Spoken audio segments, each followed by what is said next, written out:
సకల శాఖ మంత్రిగా ఉన్న సజ్జల ఇదే రాజధాని కదా అంటాడు. అది తీర్మానం ప్రసక్తి ఎందుకు వచ్చిందో ముందు చంద్రబాబు నాయుడు గారు ఎక్స్ప్లెయిన్ చేయాలి. ఎవరు అభ్యంతరం చెప్పినారని, ఎవరు అడ్డంకులు క్రియేట్ చేసినారని ఈరోజు తీర్మానం అనే ఒక డ్రామా తెరలేపారు అనేది ఆయన ఎక్స్ప్లెయిన్ చేయాలి. జగన్ ఏమో ఎందుకు నాగార్జున యూనివర్సిటీలో 500 ఎకరాలతో కట్టేయచ్చు కదా రాజధాని అంటాడు. మళ్ళీ ఇంకొకసారి ఏమంటాడు, క్యాపిటల్ అనేదే లేదంటాడు. అసలు క్యాపిటల్ అనేదే లేదు అని నువ్వు అనుకుంటే జగన్ 3 క్యాపిటల్స్ అన్న ప్రతిపాదన ఎందుకు తెచ్చావు?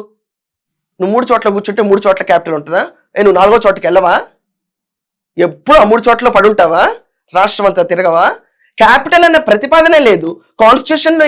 అసలు ఎక్కడ క్యాపిటల్ అన్న వర్డే లేదు అని నువ్వు అన్నప్పుడు 3 క్యాపిటల్ ఎందుకు అన్నావా నువ్వు? సరే, కాన్స్టిట్యూషన్ లో క్యాపిటల్ అనేదే లేదన్నప్పుడు అమరావతికి మేము మద్దతు అని చెప్పి ఎందుకు అన్నావా నువ్వు అప్పుడు? నీ మాటకు ఒక శాంక్టిటీ లేదు. నీ ముఖార విందం చూసి ఏం జరిగిందో నేను చెప్తాను. ప్రజలు భయపడిపోయారు, పెట్టుబడిదారులు భయపడిపోయారు. ఈ ముఖార విందం చూస్తే ఏమోనండి, నేను ఇతనితో కంపేర్ చేయట్లేదు జగన్మోహన్ రెడ్డితో, ఏం అనుకోకండి.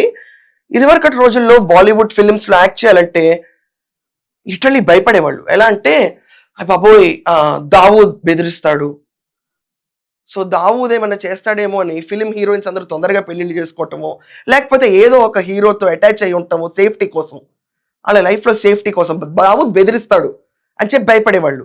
అది దావూద్ హిస్టరీ. ఇతనితో కంపేర్ చేయట్లేదు, డిస్క్లైమరా. మీరు చేసుకుంటే మీ ఇష్టం, నాకు సంబంధం లేదు.